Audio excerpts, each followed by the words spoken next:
15/5/2025 একটা চুরির ঘটনা সংঘটিত হয়।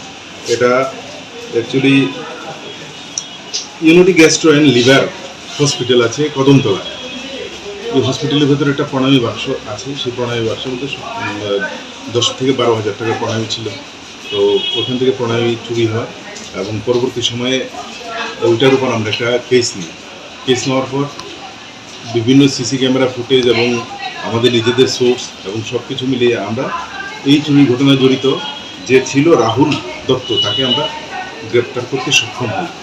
তাকে গ্রেপ্তার করার পর তার কাছ থেকে চুরি যাওয়া যেই টাকাগুলি প্রণামী বাক্সে সেটাও উদ্ধার করা, মানে সম্পূর্ণটা পারা যায়নি, কারণ ততক্ষণে সে কিছু খরচ করেছে। তো বাকিগুলি উদ্ধার করা সম্ভব হয়েছে। আপনি দেখছেন সেগুলি খুচরো টাকা সব। কিন্তু তাকে জিজ্ঞাসাবাদ করার পর আমরা একটা জিনিস, যেটা এই মোবাইল চুরির ক্ষেত্রেও আমরা অনেকটা সাফল্য পেয়েছি।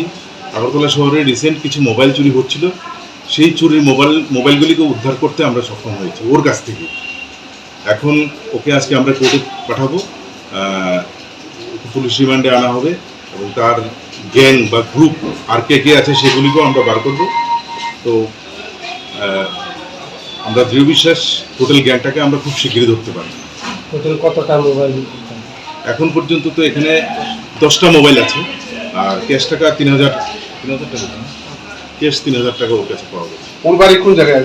ওর বাড়ি হচ্ছে নন্দননগর। এবং নামটা কি? রাহুল দত্ত।